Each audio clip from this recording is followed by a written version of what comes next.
19 साला खूबसूरत लड़की का घर के सामने भयानक कत्ल। 19 साला लड़की ने किया शादीशुदा शख्स से शादी से इनकार। शादीशुदा 2 बच्चों के बाप ने दिया इनकार पर 19 साला लड़की को मार। पहले की लड़की से दोस्ती, कुंवारा होने का झूठ बोलकर की लड़की से मंगनी, शादी के लिए सब थे तैयार, मगर कुछ ही दिन पहले हुआ उसका झूठ आश्कार। 2 बच्चों का बाप 19 साला लड़की को शादी से इनकार पर धमकाता रहा और फिर नाम मानने पर गोलियां चला कर दिया मार। मकतूल लड़की की मां और बहन के होश रुबा इंकशाफात। 19 साला लिशबा को महज इसलिए बड़ी बेरहमी से कत्ल कर दिया गया क्योंकि उसके घर वालों ने उसकी शादी से इनकार कर दिया था। वजह यह थी कि जिस शख्स के साथ उस बच्ची का रिश्ता तय हुआ था उससे पहले घर वालों को इल्म नहीं था कि वो पहले से शख्स शादीशुदा है और 2 बच्चों का बाप भी है। जब वालिदैन को यह पता चला तो उन्होंने मंगनी तोड़ दी। मंगनी तो हुई नहीं थी, बात पकी हुई थी और उन्होंने अपनी बेटी का रिश्ता करने से इनकार कर दिया। लेकिन उस जालिम शख्स ने घर के सामने ही उस लड़की को बड़ी बेरहमी से कत्ल कर दिया। बात करते हैं मकतूला लिशबा की वालदा और इस केस की मुद्दइयां हैं उनसे कि मामला कब से स्टार्ट हुआ, बात भी जो है वो हो चुकी थी, फिर क्या मामला आगे बिगड़े कि इन्होंने इनकार कर दिया और इस हद तक वो शख्स चला गया कि उसने मुबैना तौर पर उनकी बेटी को बड़ी बेरहमी से कत्ल कर दिया। सबसे पहले जी हमें बड़ा अफसोस है आपकी बेटी के साथ जो जुल्म हुआ है। ये बताएं कि कब से ये शख्स जानता था आपकी बेटी को, क्या मामला था? कुछ महीनों पहले हमने इसका रिश्ता यहाँ पे किया। अभी कोई इंगेजमेंट कुछ भी नहीं किया। वैसे हमने कहा कि ठीक है कर देते। हमें नहीं पता था कि शादी के बाद इसके 2 बच्चे भी हैं, एक बेटा और बेटा इस लड़के का, इसलिए हमें धोखे में रखा। पहले आप जानते थे या वो रिश्ता लेके आया था, क्या मामला था? ये हमने बच्ची ने हमने खुद ही सारा किया था ना, ये कि हम चले कर देंगे। अब इनके घर से रिश्ता आया था। ये लड़के ने कहा था कि मैंने करवाना है। लड़की भी कहती थी हाँ जी पसंद का जी, तो लड़की भी कह चले ठीक है। पहले तो हमें पता नहीं था ना, जब हमें पता चला तो हम माँ बेटी ने कहा कि हमने नहीं यहाँ पे रिश्ता करना। अच्छा, बात कितना अरसा पक्की रही आपकी? कुछ महीने पहले की बात है। कुछ महीने पहले की बात है। तो जब रिश्ता पक्का हो गया उसके बाद फिर आपको कब पता चला कि ये शादीशुदा? हमें एक हफ्ता पहले पता चला। अच्छा, एक हफ्ते। तो फिर वो लड़की को धमकियाँ लगाने लग गया। उसको बहुत ज़्यादा टारगेट करता था कि मैं तुझे मार दूंगा, तुझे फायर मार दूंगा। तो हमने इतना गौर नहीं किया, हमने कहा ये नहीं कर सकता, लेकिन उसने करके दिखाया। वो आई है, लाहौर से आई है अपने फुप्पो और पापा के घर से। जब यहाँ से घर के बाहर उतरी है, रिक्शे में उतरी, रिक्शा चला गया, उसने अभी सामान अंदर इंटर ही करना था, तो उसने आते ही बाइक से उसको फायर मारा और वो वहीं पे जहाँ भाग हो गई। पढ़ती थी या अभी? नहीं पढ़ लिया, पढ़ती नहीं थी, छोड़ा हुआ था, वैसे घर में ही रहती थी। अब फुप्पो को पापा को मिलने चली जाती थी लाहौर, मेरे पास भी आती थी। तो बस जब रास्ते में आई है तो उसने वो पीछे लगा है, वहीं से घर तक आया, घर के बाहर उसने फायर किया उसको। जब मुझे चीख की आवाज़ आई है, मैं भागी हूँ, ऊपर थी, मैं भागी हूँ, बहुत उसकी इतनी ज़्यादा तेज़ आवाज़ आई है। पहले फायर की आवाज़ आई है, फिर उसकी आई है कि मम्मा, ऐसे उसने इतनी उसकी, मैं आपको बता नहीं सकती कि जो उसकी आवाज़ मुझे आई है। तो मैं ये नहीं कभी नहीं भूल सकती। आप मुझे बस इंसाफ चाहिए। जो कातिल है उसका क्या नाम है? मक्खन लड़का है, इमरान उर्फ मक्खन बोलते हैं उसको। उसने 2 हफ्ते पहले ही उसको धमकाना शुरू कर दिया था कि मैं तुझे मार दूंगा। हमने कहा नहीं, ये झूठ है, ये कैसे मार देगा। हमने इनकार किया है, हमें हक है, हमारी बेटी है, हम नहीं करेंगे यहाँ पे। जब हमें पता ही नहीं था तो हमने हाँ कर दी थी, लेकिन हमारा बाद में इनकार हो गया कि हमने नहीं करना। तो उसने उसको धमकियाँ देना शुरू कर दी थी। जैसे धमकियाँ दी तो साथ ही इसने पीछा किया है। लाहौर से आई है, 10:15 साढ़े 10 का टाइम है, आई है। तो उसके बाद उसने फायर, एक ही फायर उसने मारा और दौड़ गया, भाई दौड़ गया। स्ट्रेट फायर किया? स्ट्रेट फायर इधर मारा उसके पेट की साइड पे, अंतरियों के पास मारा।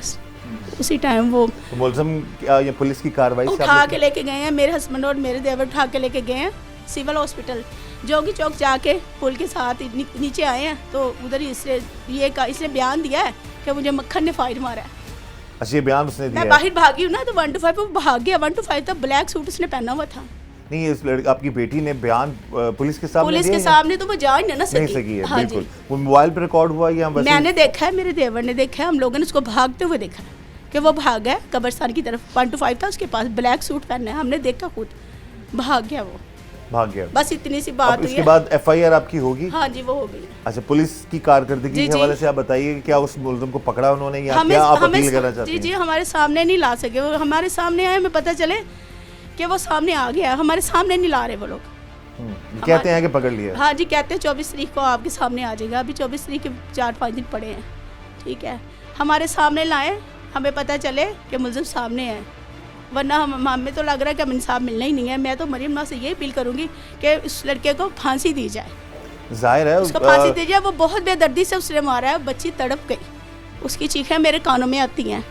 उसे बहुत बेदर्दी से मारा, मैं उसको कभी भी माफ़ नहीं करूँगी। बाकी मरीम नवाज से मेरी अपील है कि उसको कड़ी से कड़ी सजा दें। अब आप ये बताइए कि आपको धमकियाँ वमकियाँ तो नहीं मिल रही हैं कोई? मैं धमकियाँ भी मिल रही हैं और हमें कहा जा रहा है कि आप 15 लाख ले लो और हमारी जान छोड़ो। ये हम कभी भी नहीं कर सकते। मुझे पैसा नहीं चाहिए, मुझे मेरी बेटी ला दे, मैं चुप कर जाऊँगी। मुझे मेरी बेटी चाहिए, मुझे इंसाफ चाहिए बस। हमें धमका रहे हैं, क्यों नहीं धमका रहे हैं? अच्छा, कह रहे हैं केस वापस ले लें आप? हाँ जी, वापस लें और हम आपको 15 लाख देते हैं। क्या 15 लाख उसकी कीमत थी? उसकी तो कोई कीमत ही नहीं थी। मैं क्यों लूँ 15 लाख? मैंने नहीं लेना। मैंने हमारी उनसे बात हुई है, जिन्होंने हमें बताया कि हम ये काम नहीं कर सकते, हमें हमारी बेटी चाहिए बस, और कुछ नहीं हमें चाहिए। ये जी बहुत सारे केसेस में ये देखने को मिलता है कि बाज़ औक़ात मुबैना तौर पर मुद्दईयान को डराया धमकाया जाता है या उनके साथ सेटलमेंट करने की कोशिश की जाती है। यहाँ पर एक माँ से ये कहा जा रहा है कि 15 लाख ले लो, बेटी का खून माफ़ कर दो। वो कह रही हैं कि बिल्कुल भी नहीं, ये कानून के मुताबिक सज़ा दिलवाना चाहती हैं। और हम भी अपने इस प्रोग्राम के ज़रिए से आला हुकाम से ये अपील करेंगे कि इस जालिम शख्स को कानून के मुताबिक कड़ी से कड़ी सज़ा मिलनी चाहिए और कभी भी किसी की बेटी के साथ ऐसा जुल्म ना हो। अल्लाह ताला सबकी बेटियों के, सबकी बेटों को नसीब अच्छे फरमाए। इस वक्त टीम जुर्म नकाब मौजूद है SHO थाना गला मंडी साहिवाल अमजद हुसैन साहब के पास। उनसे हम बात करते हैं इस केस के हवाले से जिसमें एक लड़की को उसके घर के सामने मुबैना तौर पर बड़ी बेरहमी से कत्ल कर दिया गया। बात करते हैं इनसे। जी, अब जैसा बताइएगा ये क्या वक़ूआ था, इत्तला क्या मिलती है आपको और अब तक के जो मामला है इस केस के हवाले से? अस्सलाम वालेकुम जी, जनाब का शुक्रिया। ये सर 15/3/24 को हमें इत्तला मिली कि एक लड़के ने अलिशबा नामी लड़की को फायर मारकर कत्ल कर दिया। मैं अपनी टीम के साथ मौका पर पहुंचा तो उसके चेस्ट पे फायर लगा हुआ था। हम फौरी तौर पर उसको हॉस्पिटल ले गए तो हॉस्पिटल जाते उसकी डेथ हो गई। मुलज़म भाग गया था, हमने रेड वगैरह किए और उसने बेल करवा ली है। 24 तारीख का इंशाल्लाह उसकी बेल खारिज करवा कर मुलज़म को मंजिल मकसूद तक पहुँचाएंगे। वजह क्या सामने आई कि क्यों उस शख्स ने कत्ल किया उस लड़की को? FIR में जो मुद्दईयान है उन्होंने क्या बयान किया? नहीं, इनके दरीना तलकात थे जिस वजह से वो पहले दोस्त थे, उसके बाद ये एक दूसरे से शादी करना चाहते थे लेकिन इनकार हो गया। इनकार हो गया, उस वजह से लड़के ने फायर मार दी। जी, ये वजह सामने आई? जी बस। तो तफ्तीश आप मेरिट पर कर रहे हैं। अल्हम्दुलिल्लाह शाह साहब इसके तफ्तीशी हैं। बाकी हमारा लीगली जो है वो सारा कंप्लीट है। मुलज़म को बेल खारिज करवा कर अदालत में पेश करेंगे, जल्द गिरफ्तार कर लेंगे आप? जी। ये जी इनका ये भी यही कहना है क्योंकि जो मकतूला उसकी वालदा ने भी ये कहा था कि मुलज़म जो है वो हमें उम्मीद है कि गिरफ्तार कर लिया जाएगा क्योंकि DPO साहब ने भी यकीन दहानी करवाई थी इंसाफ की। वही बात SHO साहब कर रहे हैं कि जो ही उस शख्स की अबूरी ज़मानत ख़त्म होगी फ़ौरन उसको गिरफ्तार किया जाएगा और उसके खिलाफ कानूनी कार्रवाई की जाएगी। इस पर प्रॉपर मेरिट के हवाले से उसकी वालदा बड़ी कंसर्न थी कि वो गरीब लोग हैं बेचारे, तो मेरिट पर प्रॉपर आप इस पर देखेंगे ना सारे मामला? एक ही मुलज़मा इंशाल्लाह मेरिट पर हो गया और मुलज़म कैफरे किरदार तक पहुँचाएंगे कानून के मुताबिक। जी कानून बिल्कुल सही जी। कानून के मुताबिक जो है कार्रवाई की जो यकीन दहानी SHO थाना गला मंडी साहिवाल अमजद हुसैन साहब और DPO साहब ने भी इस बात की जो बात की है, जो मुद्दईयान है वो कल मिले हैं DPO साहब से और उन्होंने यही बात की थी कि उनको इंसाफ चाहिए। तो DPO साहब ने भी इस चीज़ की यकीन दहानी करवाई है कि उनकी बेटी के कत्ल का हिसाब कानून के मुताबिक उनको ज़रूर मिलेगा और उस जालिम को कानून के मुताबिक ज़रूर सज़ा मिलेगी।